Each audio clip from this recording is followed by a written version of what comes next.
আসসালামু আলাইকুম। আশা করি সবাই অনেক অনেক ভালো আছেন। যে যেখান থেকে দেখছেন ভালো থাকেন, সুস্থ থাকেন এই কামনা করি।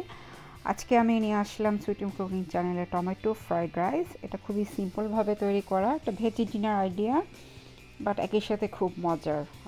যারা নাকি অল্টারনেটিভ ভেজি ডিনার মাঝে মাঝে ট্রাই করতে চান তাদের জন্য লেটস মেক ইট। এই জন্য আমি এখানে প্রথমে দিয়ে দিলাম 1/4 কাপের মতো ঘি।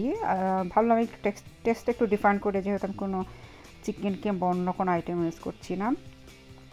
তো যখন ঘিটা গরম হয়ে গেল, মেল্ট হয়ে গিয়েছে, তখন এতে দিয়ে দিলাম পরে একটা পেঁয়াজ, মাঝের আকার একটা পেঁয়াজ কেটে আমি এটা দিয়ে দিলাম। পেঁয়াজটা এখন নরম হয়ে যাওয়া পর্যন্ত একটু ভেজে নেব। আর এখন এতে দিয়ে দিয়েছে একটা মাঝের আকারে টমেটো কেটে কুচি কুচি করে আমি দিয়ে দিলাম, এবং পেঁয়াজটার সাথে এটা খুব ভালো করে মিশিয়ে নেব। পেঁয়াজ এবং টমেটোটা নরম হয়ে যাওয়া পর্যন্ত এটা একটু এরকম চুলা রেখে নেড়ে নেব। আর আমার চুলার জালটা আছে মিডিয়াম হিটে। অনেক সময় দেখা যায় তাড়াহুড়ায় অন্য কাজের জন্য সময় পাওয়া যায় না, কি করব, বাচ্চারা কি খাবে, তখন আপনার এই ডিশ ট্রাই করে দিতে পারেন। বাচ্চারাও লাইক করবে এবং চটজলদি হয়ে যায়। তো আমি যখন পেঁয়াজ এবং টমেটোটা নরম হয়ে গেছে, তখন দিয়ে দিয়েছি স্বাদ মতো লবণ, এবং দিয়ে দিয়েছি ব্ল্যাক পেপার, চিলি ফ্লেক্স, আর ম্যাগি মশলা ছিল আমার কাছে রেডিমেড, সেটা দিয়ে দিয়েছি। আপনাদের কাছে ম্যাগি মশলা না থাকলে আপনারা সিজনিং সল্টও ইউজ করতে পারেন, টোটালি অপশনাল। না দিলেও কোনো সমস্যা নেই, এটা ছাড়াও খুবই মজা হয়। তো এখন আবার সব কিছু মিক্স করে ভেজে নেওয়ার পালা। আমি আরেকটু এটা সতে করে নেব। সব কিছু যখন ভালোভাবে মিক্স হয়ে গেলো, মশলা, পেঁয়াজ, টমেটো, তখন আমি এতে দিয়ে দিচ্ছি ভাত। আমি এটা হাফ ডান, জাস্ট ফ্রাইড রাইসের ভাতই রান্না করেছি। ভাতটা মানে 70% সিদ্ধ করে নেওয়া সেই ভাত, পুরোটা সিদ্ধ করে না। এবং সেই সিদ্ধ করে রাখা ভাত দিয়ে দিলাম।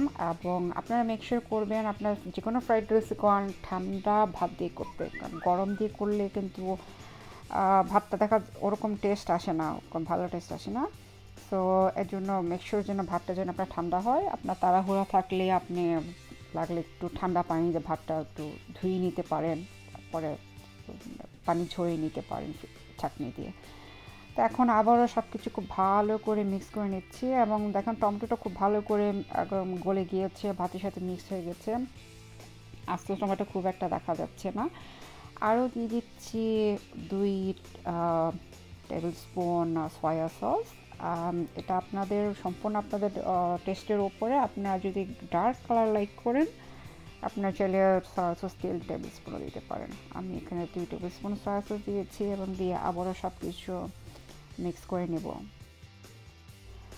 তো ভাত যখন খুব ভালো করে মিক্সটা হয়ে যাবে মশলার সাথে সব কিছুর সাথে, তখন নামানোর আগে দিয়ে দিচ্ছি আমি অল্প একটু সে পানি, যে ভাত সিদ্ধ করা পানি, সে পানিটা একটু দিয়ে দিলাম। পানি দেওয়ার কারণ হচ্ছে রাইসটা যেন ময়েশ্চার লুজ না করে, খুব ড্রাই যেন না হয়ে যায়। আপনি যখন দেরিতেও খান, ভাতটা যেন ভালো থাকে, খুব ড্রাই না হয়ে যায়। আর নামানোর আগে আরও দিয়ে দিচ্ছি ধনে পাতার কুচি, দিয়ে আবারও সব কিছু ভালো করে মিক্স করে নিব, নেড়ে নেব। তো আমাদের এটা অলমোস্ট ডান। আমি এখন এটা চুলা অফ করে দেবো। গো ভিউয়ার্স, তো এইগুলো আমাদের ভীষণ মজার টমেটো ফ্রাইড রাইস। আজকে সাথে ছিল ডিম ভাজা, আর আমি চিকেন মাঞ্চুরিয়ান ছিল বাচ্চাদের জন্য। মাঞ্চুরিয়ানের রেসিপি কোনো এক সময় শেয়ার করব। এটা আপনারা চাইলে সালাদের সাথেও খেতে পারেন, যারা নাকি ভেজি ডায়েট করেন, এবং সাথে জাস্ট ডিম চাইলে ডিম খেতে পারেন সাথে। এসব টু আপনারা, আমি যেভাবেই দেখালাম, ডিম ছাড়া, ডিম সহ, যে যেটা লাইক করেন। তো থ্যাংক ইউ ফর ওয়াচিং। ভালো থাকেন, অনেক অনেক দোয়া রাখবেন, ভালো থাকেন, আমার জন্য দোয়া রাখবেন। আল্লাহ হাফেজ।